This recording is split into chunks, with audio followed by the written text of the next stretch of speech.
Babu Hinaben, thank you very much, thank you. Jayrajbhai, આભાર માનીને આમ અમને પારકા ના બનાવો. હા, અમે જે કંઈ પણ કર્યું છે એ અમારી ફરજ સમજીને કર્યું છે. હા, પણ જાણે અજાણે તમે બંને જણા મારી કોમલને નવજીવન આપવામાં નિમિત્ત બન્યા છો, એટલે મારે થેન્ક યુ તો કહેવું જ પડે. Thank you so much, thank you so much. અને સૌથી વધારે આભાર તો મારે મારી હોમ મિનિસ્ટર કો, મારી માલકીન કો, અન્નપૂર્ણા કો, એ મારી કોકીનો આભાર માનો છે. Thank you so much Koki for everything. Babu, જ્યારે પરિવાર પર કોઈ પણ પ્રકારની મુસીબત આવે ને ત્યારે હું ડરી જતો, ગભરાઈ જતો. મને થતું હવે હું શું કરું.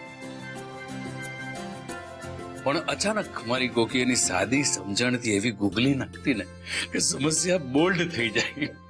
અને ત્યારે હંમેશા મને થતું કે હું ખોટો ગભરાઈ રહ્યો હતો. જ્યાં સુધી મારી આ લેડી લક મારી સાથે છે ત્યાં સુધી મારે કોઈ પણ પરિસ્થિતિ, કોઈ સમસ્યાથી ડરવાની જરૂર જ નથી. અને એ જ કારણસર કોકી, ખરેખર મારા હૃદયથી તારો પણ ખૂબ ખૂબ આભાર માનું છું. એ બેટા, આ બધું જ મેં તારા માટે કર્યું છે. આજથી તારી નવી જિંદગી શરૂ થઈ રહી છે, એટલે ભૂતકાળમાં જે કંઈ થઈ ગયું છે ને બાય બાય કરી દેવાનું અને નવી જિંદગીને વેલકમ કરવાની. Welcome. Okay. Happy birthday to ચકલી મારી.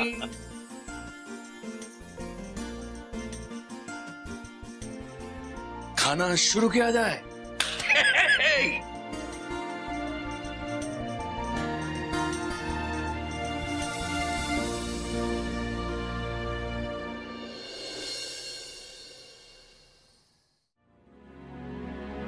સવિતા, હું સુવા જાઉં છું. તું દૂધ લેવાનું તપેલું ટેબલ પર મૂકી દે. હા બેન, તમે હોઈ જાઓ, મેં મૂકી દેવા તપેલું. હે, પણ શું વાત છે સવિતા, તારું કામ હજુ પત્યું નથી. તું ક્યારે સુવા જઈશ? બસ 10 મિનિટ જ લાગે. શું થયું? ક્યાં ખોવાઈ ગઈ? ઊભી કેમ છે? બતાવ તારા કામ. બેન, મારે તમને એક વાત કરવી હતી. બોલ. તમે ખીજવા હોતો નહીં ને? હવે તું નહીં કે ને તો ખીજાઈશ. બેન, મેં છે ને માનતા માની હતી કે કોમલબેન હેમખેમ ઘરે પાછા આવી જાય અને પેલા મિહિરના ત્રાસમાંથી છૂટી જાય ને તો આપણે આપણા ઘરે રાંદલમાં તેડાવવું. બેન, તમે ચૂપ કેમ છો?